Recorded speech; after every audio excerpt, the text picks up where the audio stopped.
जनता रूपी जनार्दनाची जो मनोभावे सेवा करतो तोच ईश्वराला प्रिय होतो.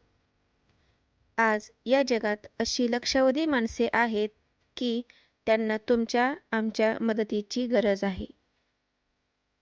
जेच जनता रूपी जनार्दनाची जो मनोभावे सेवा करतो तोच ईश्वराला प्रिय होतो.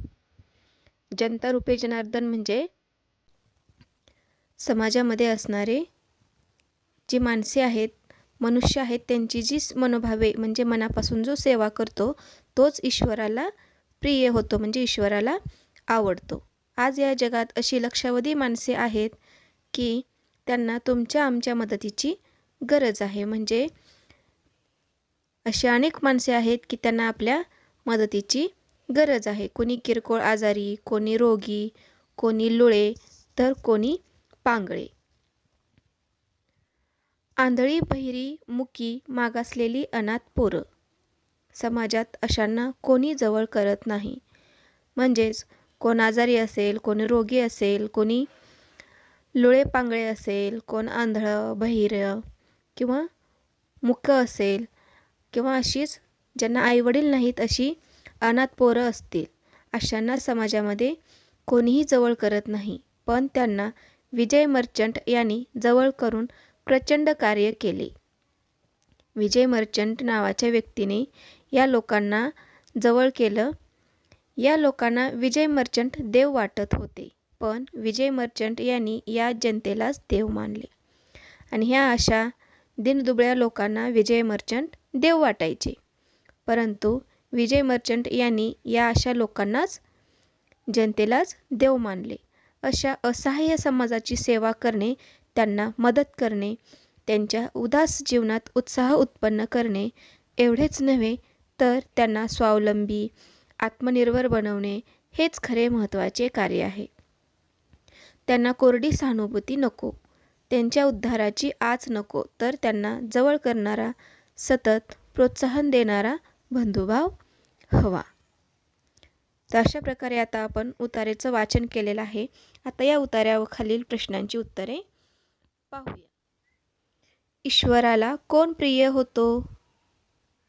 स्वतःवर प्रेम करणारा, अपंग असणारा, सतत प्रोत्साहन देणारा, लोकांची सेवा करणारा. तर आपलं उत्तर आहे लोकांची सेवा करणारा. समाजसेवकांचे महत्त्वाचे कार्य कोणते?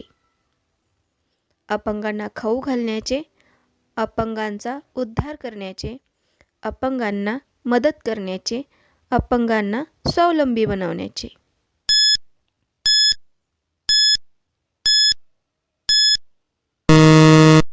तर आपलं उत्तर आहे अपंगांना स्वावलंबी बनवण्याचे.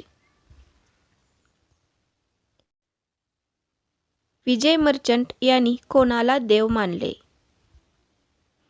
जनार्दनाला, माणसांना, अनाथांना, बंधुभावाला.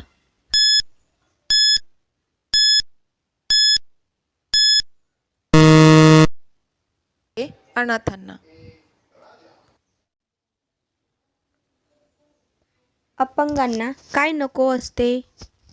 कोरडी सहानुभूती, बंधुभाव, प्रोत्साहन, मदत.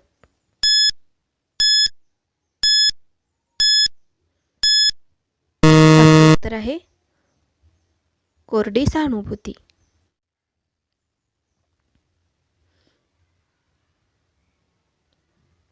अपंगांचे जीवन कसे असते?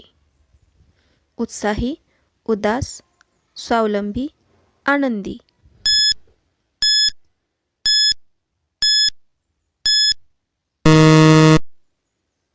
आपलं उत्तर आहे उदास.